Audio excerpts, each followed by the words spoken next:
नमस्कार, the bonus के prime time show bonus point में आप सभी का स्वागत है। शाम के 7 बजते ही हम हाजिर हो जाते हैं देश और दुनिया की तमाम आर्थिक खबरें लेकर के, और उन खबरों के विश्लेषण के लिए हमारे साथ द बोनस के संपादक अंशुमान तिवारी जी मुंबई से जुड़ चुके हैं। अंशुमान सर, बहुत बहुत स्वागत है आपका। धन्यवाद विपुल। तो अंशुमान सर के साथ तमाम खबरों का विश्लेषण शुरू करें उससे पहले आपको बता देते हैं कि आज मुख्य तौर पर किन खबरों पर चर्चा होगी। नज़र डालते हैं सबसे पहले ऑन द शो पर। शुरुआत में चीनी की महंगाई पर हम बात करेंगे, पता करेंगे कि चीनी महंगी क्यों हो रही है और आगे को लेकर के क्या कुछ आउटलुक निकल के आ रहा है। इसके बाद बैंक डिपॉजिट के इंश्योरेंस में होने वाली बढ़ोतरी पर भी बात होगी, जानेंगे आखिर इसकी ज़रूरत क्यों पड़ रही है। अगली खबर जुड़ी हुई है शेयर बाजार को लेकर के। 2 महीने में करीब 50,000 करोड़ के शेयर बिकने के लिए मार्केट में आएंगे, जानेंगे आखिर इसका असर क्या होगा। इसके बाद कंपटीशन कमीशन के नए प्रारूप पर भी चर्चा होगी, जिसमें प्रेडेटरी प्राइसिंग पर लगाम के लिए जिसे लाया गया है। अगली खबर जुड़ी हुई है रेसिप्रोकल टैक्स से जुड़ी हुई। ट्रंप ने इसको लेकर के नया अपडेट दिया है, क्या है वो अपडेट और उसका क्या असर होगा ये भी जानेंगे। अगली खबर भी ट्रंप से जुड़ी हुई है। ट्रंप ने यूक्रेन से युद्ध में मदद की मदद मांगी है, और क्या है वो कीमत और यूक्रेन ने क्या कहा है ये जानने, और अंत में एलन मस्क के उस कदम पर भी बात होगी जिसके जरिए वे अमेरिकी गोल्ड रिजर्व का ऑडिट करने जा रहे हैं। एलपीजी सब्सिडी की वजह से नुकसान का सामना कर रही ऑयल मार्केटिंग कंपनियों को सरकार की तरफ से एक मुश्त आर्थिक सहायता दी जा सकती है। रिपोर्ट में सूत्रों के हवाले से कहा गया है कि ऑयल मार्केटिंग कंपनियों के नुकसान की भरपाई के लिए सरकार एक मुश्त सब्सिडी पर विचार कर रही है। पहले साल जुलाई में वित्त वर्ष 2024-25 के लिए बजट में सरकार ने ऑयल मार्केटिंग कंपनियों के लिए 11,900 करोड़ रुपए की सब्सिडी का प्रावधान किया था, जिसे बाद में बढ़ा करके 14,700 करोड़ रुपए कर दिया गया।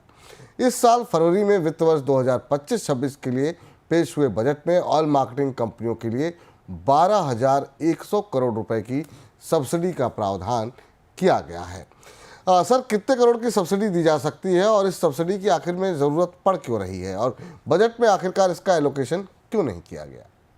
विपुल, सब्सिडी को लेकर सरकार के अंदर एक दुविधा थी शुरुआत से। पिछले साल के बजट से, जब पिछले साल जुलाई में बजट आया था नई सरकार आने के बाद से, कि तेल कंपनियों को कीमतें बढ़ाने की छूट दी जाए या ना दी जाए, क्योंकि अंतर्राष्ट्रीय स्तर पर कच्चे तेल की और एलपीजी की कीमतें बढ़ी हैं, उसका असर कैसे एब्जॉर्ब किया जाए। और इस दुविधा में में कई महीने निकल गए और इस साल का बजट भी आ गया, और इस साल के बजट में भी पर्याप्त सब्सिडी का प्रोविजन नहीं किया गया। अब दबाव यह है कि फिर अब अभी एक चुनाव खत्म हुआ, इसके बाद इस साल 2 और भी बड़े चुनाव हैं। उनसे पहले तेल कंपनियां सरकार पर इस बात के लिए दबाव बना रही हैं कि उनकी जो अंडर रिकवरीज हैं, यानी जो उनको नुकसान हो रहा है, उसकी वापसी की जाए या फिर कीमतें बढ़ाने की छूट दी जाए। माना जा रहा है विपुल की करीब 38 से 40,000 करोड़ के आसपास की अंडर रिकवरी हैं, जो अगले साल हमें दिखाई देंगी ऑयल कंपनीज की बैलेंस शीट में, और इसकी भरपाई के लिए सरकार को इन्हें बजट से पैसा देना होगा। तो शायद साल के बीच में जब भी कभी अनुदान मांगे आएंगी, उस दौरान सरकार इनके लिए इस अतिरिक्त आवंटन को देगी, ताकि एलपीजी की कीमतों में बढ़ोतरी को रोका जा सके। नहीं तो कंपनियों को एलपीजी के सिलेंडर की कीमतें बढ़ानी होगी। क्योंकि भारत की निर्भरता एलपीजी निर्यात पर है। भारत अपनी जरूरत का लगभग 67% एलपीजी, 67% एलपीजी इंपोर्ट करता है, और इसमें भी अधिकांश एलपीजी सऊदी अरब से आती है, और इसलिए सिर्फ एलपीजी का जो वैल्यूएशन है, जो कीमत है, वो सऊदी अरब के का जो मंथली कॉन्ट्रैक्ट प्राइस होता है, जिसको सीपी कहा जाता है, उसके आधार पर किया जाता है। और इसमें कंपनियों को नुकसान हो रहा है। करीब अभी तक का जो नुकसान का हिसाब अगले साल है, वो करीब करीब 35 से 40,000 करोड़ रुपए के आसपास का है। या तो सरकार को अभी फिलहाल अपने सप्लाई के की व्यवस्थाएं बदलनी होंगी, और नहीं तो आने वाले समय में सब्सिडी की भरपाई की तैयारी करनी होगी। लगे रहा है कि कच्चे तेल की कीमतों में, एलपीजी की कीमतों में आने वाले समय में बढ़ोतरी होगी। डोनाल्ड ट्रंप जिस तरह से मध्य पूर्व में दखल दे रहे हैं और जो टैरिफ में बदलाव कर रहे हैं, उसके बाद अंतर्राष्ट्रीय स्तर पर पेट्रोल की कीमतों को लेकर असमंजस बना हुआ है। और ऐसी स्थिति में कीमतें बढ़ने से रोकने के लिए, कीमतें बढ़ने का अपना चुनावी नुकसान है, उसे रोकने के लिए सरकार बजट से पैसा देगी। ठीक सर, अब जरा बात कर लेते हैं चीनी को लेकर के। इस साल चीनी उत्पादन पिछले साल के मुकाबले पिछड़ने की वजह से चीनी की कीमतों में तेजी देखी जा रही है, जिस वजह से खाद्य महंगाई फिर से बढ़ने की आशंका है। देश में चीनी का औसत थोक भाव पिछले साल के मुकाबले 5% बढ़ गया है। उपभोक्ता विभाग के आंकड़े बताते हैं कि सोमवार को देश में चीनी का औसत थोक भाव 4200 रुपये प्रति क्विंटल दर्ज किया गया, जो कि एक साल पहले 4000 रुपये था। चीनी उत्पादन की बात करें तो मौजूदा चीनी वर्ष 2024-25 में 15 फरवरी तक उत्पादन पिछले साल के मुकाबले करीब 12% पिछड़ा हुआ है। इस दौरान देश में 197 लाख टन चीनी का उत्पादन हो पाया है, जबकि पिछले साल इस दौरान 224 लाख टन चीनी का उत्पादन हो गया था। सर, चीनी महंगे होने की प्रमुख वजह क्या मान रहे हैं आप, और आगे के लिए किस तरह का आउटलुक दिखाई दे रहा है?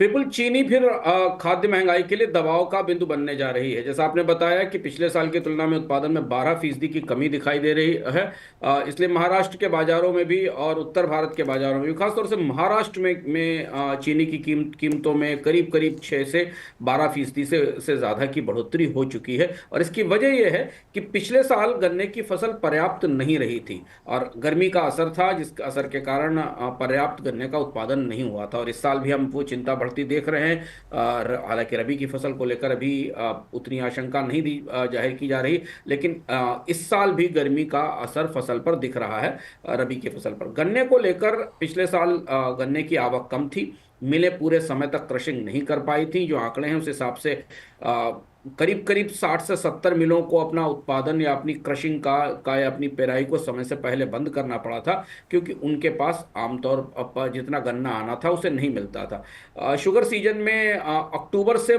मई जून तक का जो समय होता है, उस दौरान कंपनियां, चीनी मिलें शुगर की क्रशिंग करती हैं 4 से 6 महीने की, लेकिन अब गन्ने की शॉर्टेज दिख रही है।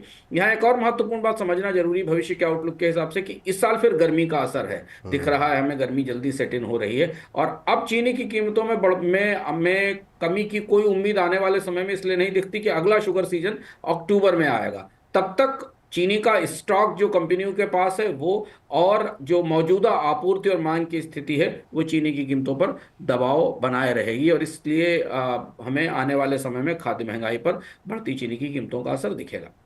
ठीक। इस बीच सर, केंद्र सरकार ने बैंकों में जमा डिपॉजिट पर रकम का बीमा कवर बढ़ाने पर अब वो विचार कर रही है। केंद्रीय वित्त सचिव ने कहा कि सरकार deposit insurance and credit guarantee corporation के तहत बैंक डिपॉजिट के बीमा कवर को 5 लाख रुपए से बढ़ाने पर सक्रियता से विचार हो रहा है। सरकार ने 2020 में ही बैंक डिपॉजिट कवर को 1 लाख रुपए से बढ़ा करके 5 लाख रुपए किया था। सर, अब डिपॉजिट पर इंश्योरेंस अब 5 लाख से बढ़ा करके कितना करने की उम्मीद की जा सकती है यहाँ पर?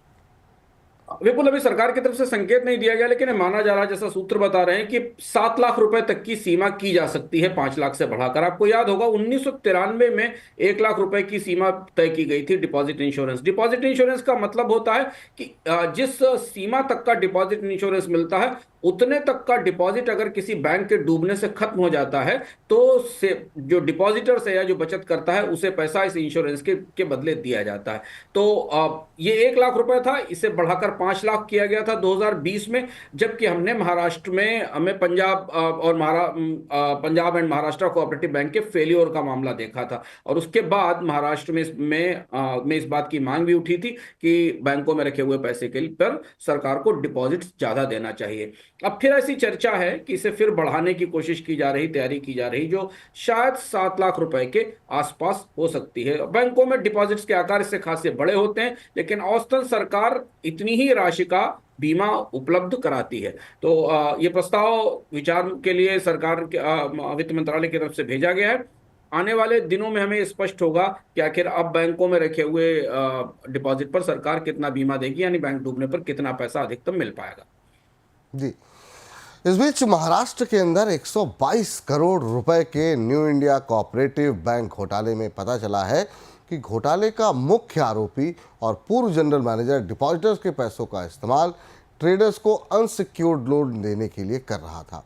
रिपोर्ट के मुताबिक आरोपी ने 70 करोड़ रुपए घोटाले के दूसरे आरोपी और डेवलपर धर्मेश को भी दिए हुए हैं। मुंबई पुलिस ने इस पूरे मामले की जांच का जिम्मा आर्थिक अपराध शाखा को सौंप दिया है। पिछले हफ्ते ही रिजर्व बैंक ने न्यू इंडिया कोऑपरेटिव बैंक पर कई तरह के प्रतिबंध लगाए थे, साथ में डिपॉजिटर्स को पैसों की निकासी से भी रोक दिया था। सर, ये पूरा जो मामला है, क्या कोऑपरेटिव बैंक का ये घोटाला जो है वो बैंक डिपॉजिट इंश्योरेंस बढ़ाने की ये भी क्या एक वजह है? तार जोड़ते हैं विपुल जी, क्योंकि जैसा मैंने आपको बताया था कि 2020 में भी जब पहली बार डिपॉजिट इंश्योरेंस बढ़ाया गया था लंबे समय के बाद, 1993 के बाद, तब भी महाराष्ट्र में कोऑपरेटिव बैंक घोटाला हुआ था जिसमें लोगों का पैसा डूबा था, और उसके बाद सरकार को ये सोचना पड़ा था कि हमें डिपॉजिट इंश्योरेंस बढ़ाना चाहिए। और अब ये जो न्यू इंडिया कोऑपरेटिव बैंक है, जिसका मामला मुंबई की हलकों में काफी सुर्खियों में है, क्योंकि बैंक मैनेजर ने बैंक के सेफ डिपॉजिट से 122 करोड़ निकाले, और एक कैश लगातार धीमे धीमे 2020 से लेकर अभी हाल में इस घोटाले के खुलने तक निकाला जाता रहा, और एक कैश में बैंक से बाहर ले जाया गया, बैग में भरकर, और लोगों को अनसिक्योर्ड लोन के तौर पर बांटा गया और बिल्डर्स को दिया गया। ये बताता है कि महाराष्ट्र के कोऑपरेटिव बैंक सेक्टर की परिस्थिति क्या है, और कितना कितना गहरा भ्रष्टाचार है, किस तरीके की गतिविधियां कोऑपरेटिव बैंक में होती हैं। अब ये मामला काफी बड़ा हो गया है महाराष्ट्र के लिए, क्योंकि महाराष्ट्र के वित्तीय और राजनीतिक तंत्र में कोऑपरेटिव बैंक्स अपनी बड़ी भूमिका रखते हैं, और शायद यही वजह है परोक्ष रूप से कि सरकार को वापस से सोचना पड़ा है कि बैंकों में रखे हुए डिपॉजिट्स अगर डूबते हैं या बैंक डूबता है तो डिपॉजिटर्स का क्या हो, उन्हें कितना संरक्षण दिया जा सके। न्यू इंडिया कोऑपरेटिव बैंक के जनरल मैनेजर को बुक के खिलाफ एफआईआर हुई है, और अब आरबीआई ने इसके कामकाज पर तरह तरह से प्रतिबंध भी लगा दिए हैं। जी। स्पैम और फर्जी कॉल पर लगाम लगाने के लिए टेलीकॉम रेगुलेटर टीआरएआई टेलीमार्केटिंग कंपनियों के रेगुलेशन पर अब विचार कर रहा है। एक रिपोर्ट के मुताबिक टेलीमार्केटिंग कंपनियों के रेगुलेशन के लिए टीआरएआई की तरफ से जल्द ही कंसल्टेशन पेपर जारी हो सकता है। हालांकि रिपोर्ट में ये भी बताया गया है कि टेलीकॉम कंपनियां टीआरएआई की इस योजना का समर्थन नहीं कर रही हैं। टेलीकॉम कंपनियों का मानना है कि इस कदम से उनके ऊपर अतिरिक्त कंप्लायंस बढ़ जाएगा। सर, इस नए प्रारूप पर टेलीकॉम कंपनियों ने काफ़ी नाराज़गी जताई है। क्या उनको ये डर है कि उन पर शिकंजा जो है ज़्यादा कस सकता है? सरकार की किस तरह की तैयारी है इसको लेकर के? विपुल जी, जो लोग रेगुलर बोनस पॉइंट देख रहे हैं, हमने अपने पिछले 2 संस्करण पहले इस पे चर्चा की थी कि स्पैम को रोकने के लिए टेलीकॉम कंपनियों और टेलीकॉम रेगुलेटर के बीच में अब पाले खिंच गए हैं।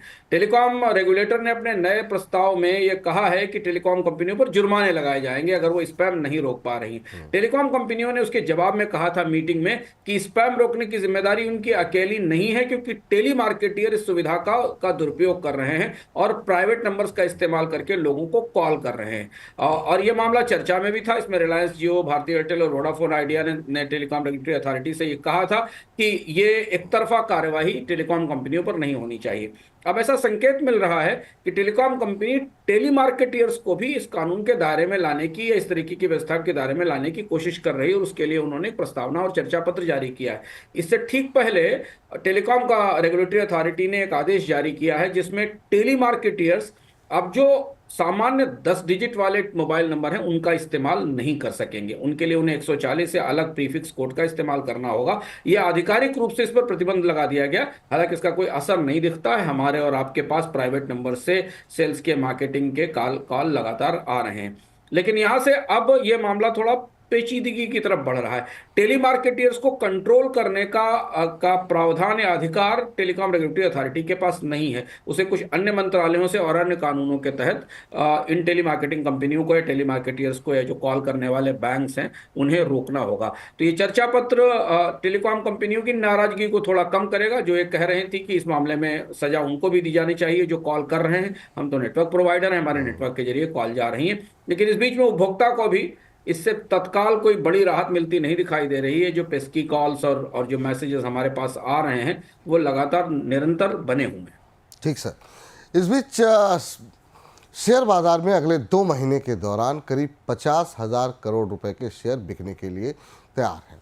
ये बाजार में आ सकते हैं और ऐसी कई दिग्गज कंपनियां हैं जिनमें दिग्गज निवेशकों या प्रमोटर्स के लिए शेयर लॉक इन पीरियड खत्म हो रहा है और उन कंपनियों के शेयर बिकने के लिए बाजार में आ सकते हैं। इन कंपनियों में Premier Energy, Concord Bio, Jupiter Hotel, Northern Arc, Enviro Infra जैसी कंपनियां शामिल हैं। पहले से बिकवाली का सामना कर रहे शेयर बाजार में अगर इतनी बड़ी संख्या में शेयर बिकने के लिए आते हैं तो बाजार पर दबाव और ज़्यादा बढ़ सकता है।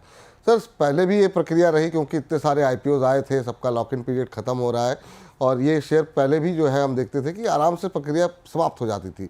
लेकिन इस बार इसको लेकर के काफ़ी पैनिक और पहले से काफ़ी घबराहट सी हो रही है। इसकी क्या वजह है? इसका बड़ा कारण क्या मान रहे हैं आप? देखिए, लॉक इन तो विपुल जी अपने समय से समाप्त हो रहा है। जब आईपीओ लाया गया था तो उस नियम के हिसाब से अपने समय पर लॉक इन समाप्त होता है, और उसके बाद उसमें जो शेयर्स लॉक इन के तहत होते हैं उन्हें बाजार में बेचने के लिए छोड़ा जाता है नियम के तहत। पर बाजार का मिजाज इतने शेयर्स की आपूर्ति को पचाने के लिए तैयार नहीं है। और बाजार में चूंकि इस समय चौतरफा बिकवाली चल रही है, आप दिन सुबह से शाम तक अगर बोनस देख रहे हैं तो विपुल जी आपको लगातार थोड़ी थोड़ी देर में बताते रहते हैं कि बाजार का के भीतर का मिजाज क्या और अंतर्धारणा क्या है। आमतौर पर विपुल जी ऐसा होता है, जब जब इस तरीके के शेयर्स अच्छा बिकने के लिए आते हैं लॉक इन खत्म होने के बाद, तो उन्हें एफपीआईज या बड़े इन्वेस्टर्स ब्लॉक डील्स में खरीद लेते हैं। और ये ब्लॉक डील्स आमतौर पर बाजार में उस समय की कीमतों के आधार पर होती हैं। लेकिन इस समय जो बाजार में इन शेयर्स के भावी ग्राहक हो सकते हैं, जो पोटेंशियल बायर हो सकते हैं, वो तो बिकवाली कर रहे हैं। वो लगातार बाजार में अलग अलग स्तरों पर बेच रहे हैं। ऐसी स्थिति में एफपीआई से, फॉरेन पोर्टफोलियो इन्वेस्टर से, जो बड़े इन्वेस्टर्स हैं, उनसे निवेश की उम्मीद करना थोड़ा बेमानी है। और इसलिए ये जो करीब करीब 50,000 करोड़ का लॉट बिकने आ रहा है बाजार में आईपीओ के जरिए, करीब $6 बिलियन के आसपास हैं जो फ्रीली ट्रेडेबल हो रहे हैं।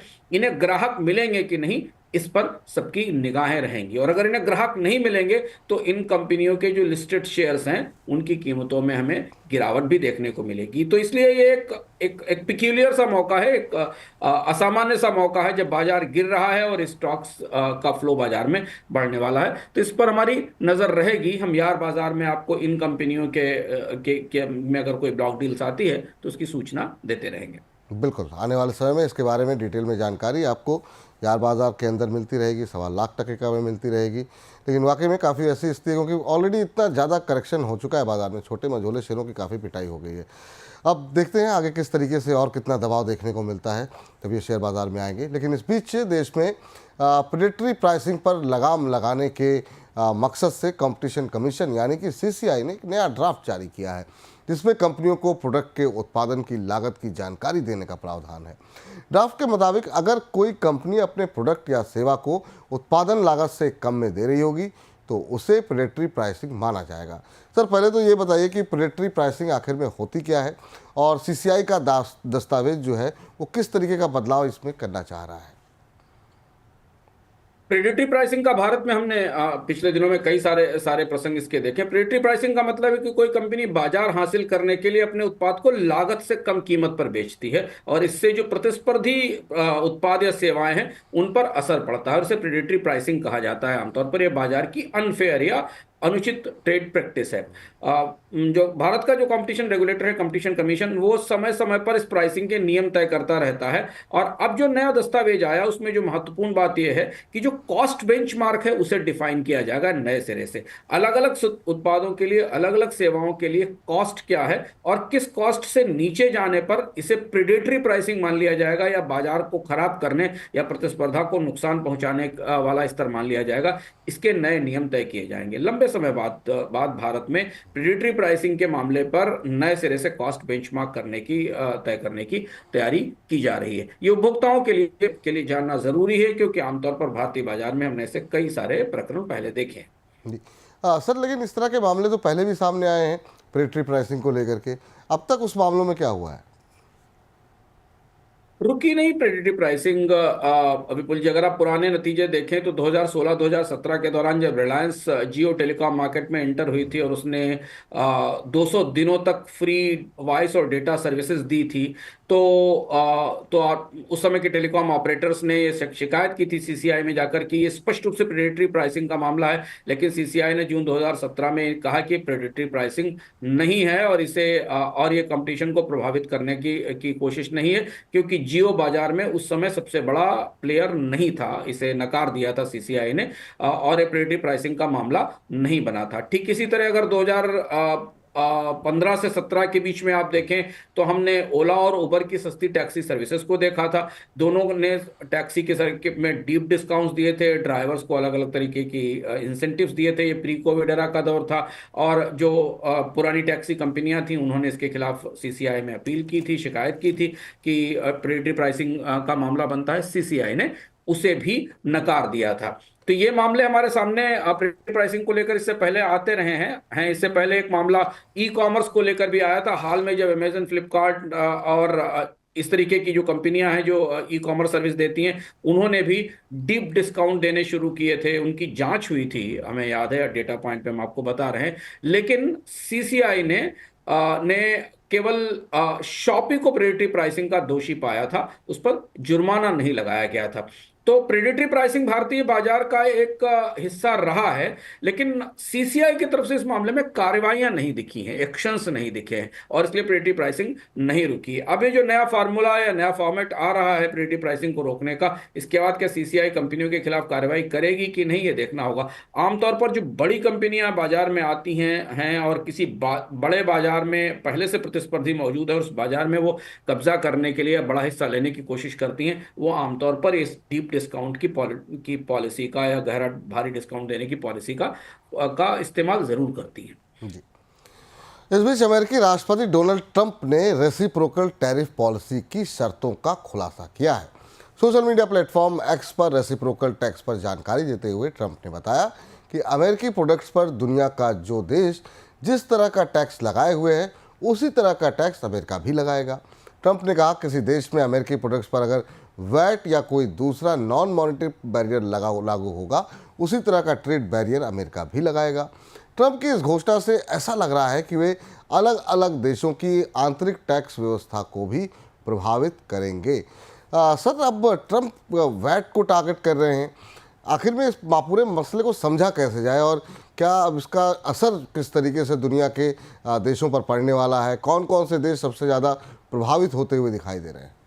विपुल, आज ट्रंप ने सुबह जो 5 बजे एक्स पर अपना ट्वीट किया और लंबा ट्वीट लिखा, वो बेहद अर्थपूर्ण, चौंकाने वाला और दुनिया के तमाम देशों को प्रभावित करने वाला है। विशेष रूप से टैरिफ बार का या नए तरीके के टैरिफ बार की शुरुआत है।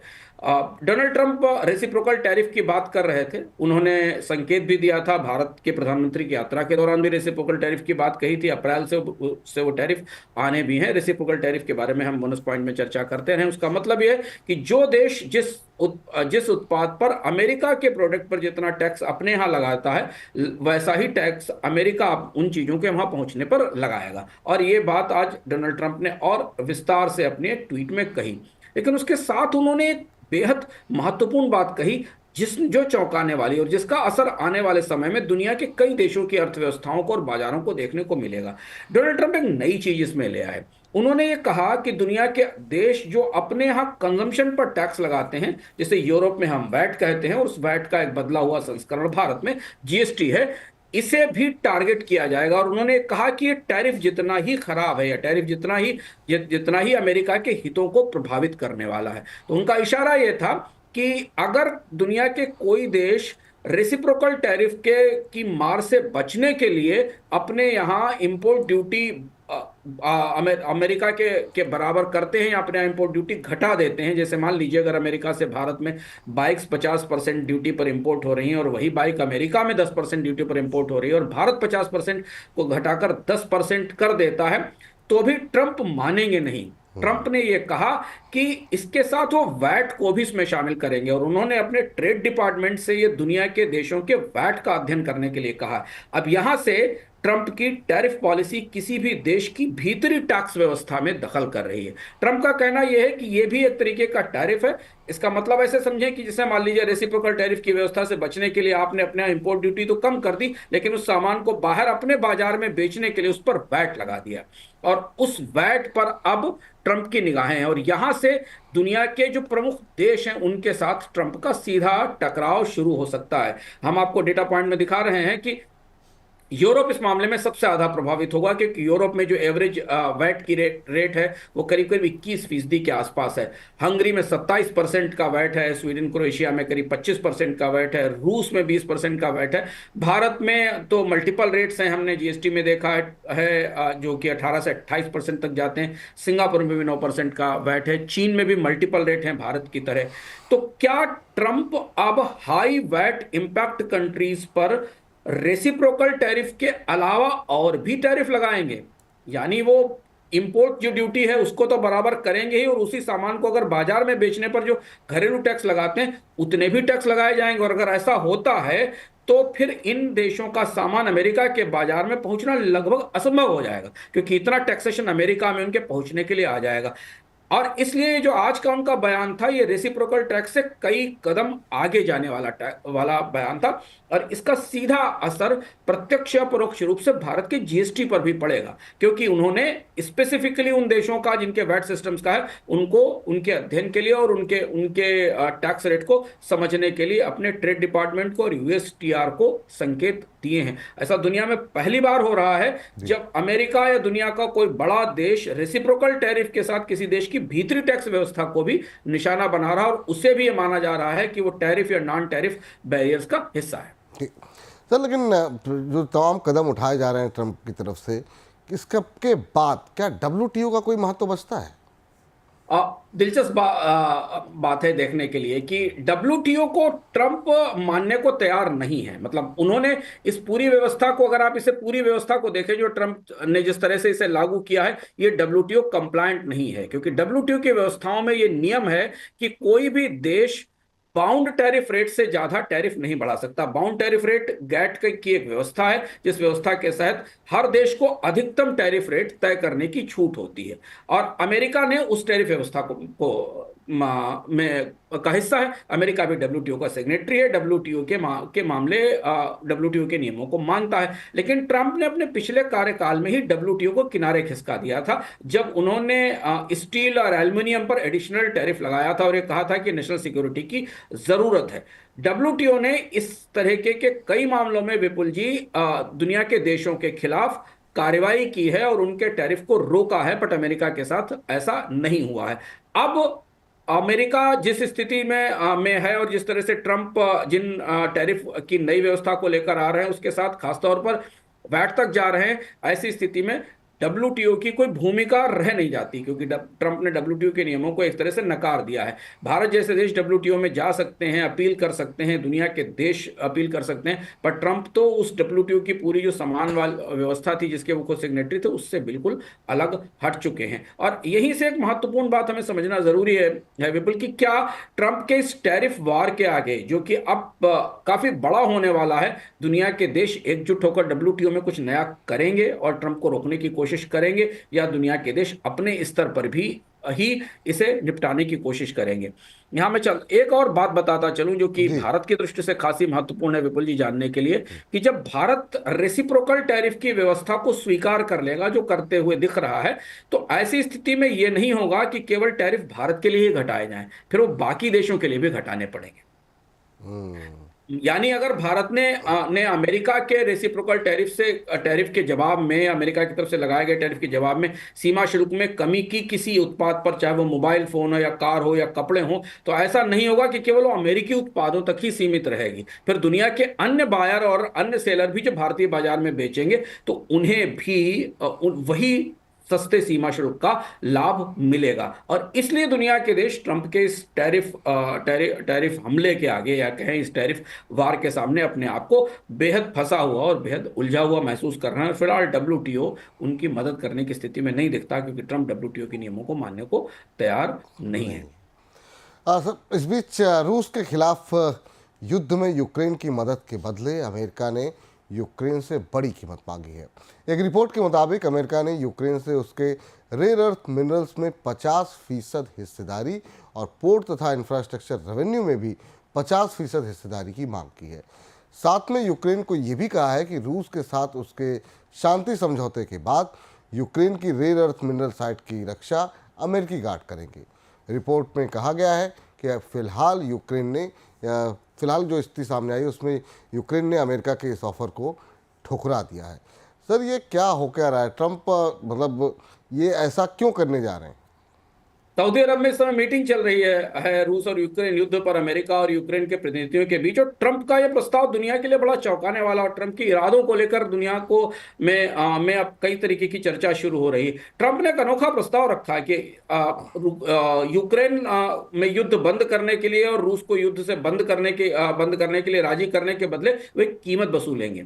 उन्होंने कहा कि रूस को $500 बिलियन की सहायता पिछली सरकारों ने दी थी, और वो सरकार उसकी वापसी, उस पैसे की वापसी उनको चाहिए। और चूंकि यूक्रेन वो पैसा वापस नहीं दे सकता, तो यूक्रेन के जो रेयर अर्थ मिनरल्स हैं, रेयर अर्थ मिनरल्स को मैं बताता चलूं कि ये वो मिनरल्स हैं जो बैटरी में, मिसाइल में, सेमीकंडक्टर्स में यहाँ इस्तेमाल किए जाते हैं, और दुनिया के कुछ ही देशों के पास इसकी क्षमताएं मौजूद है। वहां 50% की हिस्सेदारी, ओनरशिप स्टेक का प्रस्ताव रखा है। ऐसा भी प्रस्ताव दुनिया में विपुल जी पहली बार सुनने में आया हाल फिलहाल के दशकों में, कि कोई देश, कोई स्वाधीन देश, कोई कोई लोकतांत्रिक देश किसी दूसरे देश से में के रेयर अर्थ मिनरल्स में या किसी तरीके के मिनरल्स पर 50% की हिस्सेदारी ले रहा हो। हम चाइना के बारे में ऐसा सुनते थे कि चाइना कर्ज के बदले, दुनिया के देशों को दिए गए कर्ज के बदले उनकी मिनरल प्रॉपर्टीज को और उनकी मिनरल सेट्स को टेक ओवर करता था। लेकिन अमेरिका की तरफ से प्रस्ताव किया दिया गया है, और ये वो कंपेंसेशन है जो यूक्रेन को वापस अमेरिका को देना पड़ेगा, जो कि उसे हथियार और तमाम तरीके के सपोर्ट के बदले दिया गया है। स्वाभाविक सी बात है कि रूस ने, यूक्रेन ने इसे नकारा है, पर यूक्रेन ने यह कहा है कि ऐसी किसी डील से पहले वो सिक्योरिटी की लंबी गारंटी चाहता है। यानी अमेरिका को यूक्रेन की सुरक्षा और रूस से हमले से बचाने के लिए और ज्यादा गारंटीज देनी होंगी। उन गारंटीज का मतलब यह है कि शायद अमेरिका को और ज्यादा साजो सामान, सैन्य सामान और बाकी चीजें वहां देनी होंगी, जिस पर डोनाल्ड ट्रंप तैयार नहीं होंगे। और इसलिए ये रेयर अर्थ मिनरल्स पर बात अभी फंस गई है। एक चीज और समझना जरूरी है विपुल कि क्यों ऐसा कर रहा है अमेरिका, क्योंकि रेयर अर्थ मिनरल्स का दुनिया में सबसे बड़ा भंडार चाइना में है, और चीन ने अमेरिका के साथ रेयर अर्थ मिनरल्स के निर्यात पर, अपने यहां से निर्यात पर तमाम सख्ती की है। और ऐसी सख्ती की स्थिति में अमेरिका को रेयर अर्थ मिनरल्स, जो कि बहुत जरूरी है मिसाइल टेक्नोलॉजी के लिए, ईवीज के लिए, सेमीकंडक्टर के लिए, जो अमेरिका के पास उपलब्ध नहीं है, थोड़ा हिस्सा कनाडा के पास है, वहां से भी व्यापारिक रिश्ते अच्छे नहीं हैं डोनाल्ड ट्रंप के। ऐसी स्थिति में वो यूक्रेन में इस युद्ध और शांति का के अवसर का फायदा उठाकर यूक्रेन के रेयर अर्थ मिनरल्स पर नियंत्रण हासिल करना चाहते हैं। जी, जैसा आपने बताया कि यूक्रेन ने मना कर दिया, लेकिन सर किस तरह की प्रतिक्रिया रही है ओवरऑल यूक्रेन की, और क्या कुछ कहा गया है, क्या हाइलाइट्स क्या रहे? यूक्रेन, अभी बातचीत जारी है, सऊदी अरब में इस पर चर्चा चल रही है। यूक्रेन ने तात्कालिक तौर पर इसे मना कर दिया, और यूक्रेन ने कहा है कि हम ऐसी किसी शर्त पर राजी नहीं होंगे। यूक्रेन दरअसल ये जो वसूली है $500 बिलियन की, जो पिछली सरकार ने दी गई, इसे टालने की कोशिश कर रहा है, या वो किसी और ठोस तरीके की सिक्योरिटी गारंटी चाहता है अमेरिका से कि भविष्य में रूस यूक्रेन पर हमला नहीं करेगा और यूक्रेन की आज़ादी या संप्रभुता को संरक्षित रखा जाएगा। और यहां से अब इस पूरी डील के भीतर नाटो की भविष्य में क्या भूमिका होने वाली, क्योंकि नाटो के जरिए ही पूरा ऑपरेशन जो बाइडेन के दौर में चलाया गया था, रूस और यूक्रेन युद्ध के समय पूरी मदद दी गई थी। अमेरिका नाटो को बाईपास करके यूक्रेन के साथ कैसे डील करेगा, बहुत सारे उलझे हुए पेचीदा मामले हैं जो इसमें आने वाले समय में दिखेंगे। पर यह पेशकश डोनाल्ड ट्रंप की खासी चर्चा में है पूरी दुनिया के डिप्लोमेटिक सर्कल्स में, कि अमेरिका के राष्ट्रपति यूक्रेन के रेयर अर्थ मिनरल्स पर 50% मालिकाना हक चाहते हैं अपनी मदद के बदले। इस बीच अमेरिका में सरकार की कार्यक्षमता को बढ़ाने के लिए एलन मस्क के नेतृत्व में बना डिपार्टमेंट ऑफ गवर्नमेंट एफिशिएंसी यानी कि डीओजी अमेरिकी केंद्रीय बैंक के आधिकारिक गोल्ड रिजर्व का ऑडिट करने जा रहा है। अमेरिकी गोल्ड रिजर्व का करीब 56% हिस्सा अमेरिकी सेना के संचालन की एक जगह फोर्ट नॉक्स में रखा हुआ है, और ऐसे आरोप हैं कि उस हिस्से से में कुछ सोना चोरी हो गया है। उन्हीं आरोपों की जांच के लिए गोल्ड रिजर्व के ऑडिट की बात हो रही है। अब सर, ऑडिट की तैयारी आखिर में क्यों की जा रही है, और फोर्ट नॉक्स में रखे सोने की वैल्यूएशन कितनी हो सकती है सर? और डीओजी, मस्क डीओजी ने अमेरिका के पूरे सिस्टम को, पूरे लीगल सिस्टम को हिला दिया है। जगह जगह से यूएसएड बंद हो गई, आईआरएस ऑफिसर्स के ऊपर कार्रवाई की गई, कुछ न्यूक्लियर कार्यक्रम से जुड़े हुए अधिकारियों को हटाया गया, फिर वापस लिया गया। पर यह खबर सबसे सनसनीखेज है। अब मस्क ने कहा है कि फोर्ट नॉक्स, जो कि वॉल्ट है, अमेरिका का गोल्ड रिजर्व है, जिसमें करीब 4580 टन गोल्ड रखा है, जिसकी कीमत $425 बिलियन के आसपास है, और ये 50% रिजर्व इसमें मौजूद है। उन्होंने कहा है कि फोर्ट नॉक्स से सोने की चोरी हुई है, लोगों ने या पिछली सरकारों ने इसे यहां से सोना निकालकर दूसरी जगह मूव किया है, इसका मूवमेंट हुआ है। और 1950 के बाद से फोर्ट नॉक्स के रिजर्व का ऑडिट नहीं हुआ है। और इसलिए मस्क अपनी इस टीम के साथ, जो डीओजी जो टीम है, जो अभी विवादों में है अमेरिका के ट्रेजरी सिस्टम में इंटरवेंशन को लेकर, उसके जरिए वो फोर्ट नॉक्स के इस गोल्ड रिजर्व का ऑडिट करना चाहते हैं। इस ऑडिट के जरिए वो जानना चाहते हैं कि क्या इससे कोई चोरी हुई है कि नहीं हुई है। और इसके साथ तमाम तरीके के का जो इसके जो स्ट्रेटेजिक फैसले गोल्ड को लेकर किए जाते हैं, वो भी अब ट्रम्प मस्क के इस ऑडिट के दायरे में आएंगे। हम उनके एक फैसले पर अभी विवाद होता देख ही रहे हैं। अमेरिका की कोर्ट ने उनके एक प्रस्ताव पर, जिसमें उन्होंने अमेरिकी ट्रेजरी सिस्टम में एक्सेस की थी, उसे रोक दिया है। आगे क्या अदालती कार्रवाई में मामला जाएगा या फोर्ट नॉक्स का ऑडिट होगा, और वास्तव में क्या फोर्ट नॉक्स से अमेरिका की गोल्ड रिजर्व से सोना चुराया गया, किसने चुराया है, ये इसे लेकर अमेरिकी अखबारों में, अमेरिकी मीडिया में और अमेरिका के वित्तीय सर्किलों में चर्चा काफी तेज है। जी चलिए, इसी के साथ सर अब कार्यक्रम को समाप्त करने का वक्त भी हो गया है। और बहुत बहुत शुक्रिया, बहुत बहुत धन्यवाद आपका इन तमाम खबरों का विश्लेषण करने के लिए, इस पर विस्तार पूर्वक बातचीत करने के लिए बहुत बहुत धन्यवाद आपका। तो बोनस पॉइंट को आज यहीं पर समाप्त करते हैं। कल फिर शाम को 7 बजे हम लौटेंगे दिन भर की तमाम महत्वपूर्ण खबरें लेकर के, आपकी जेब से जुड़ी खबरें लेकर के। और आप लगातार बोनस के साथ बने रहिए। अभी तक भी सब्सक्राइब नहीं किया है तो तुरंत ना सिर्फ खुद सब्सक्राइब करें, बल्कि अपने परिवार के लोगों, अपने दोस्तों और ख़ास तौर से ऑफिस के कलीग्स के साथ जो सब्सक्राइब करें, उन्हें हमारे बारे में बताएं। मुझे इजाज़त दीजिए, फ़िलहाल के लिए नमस्कार।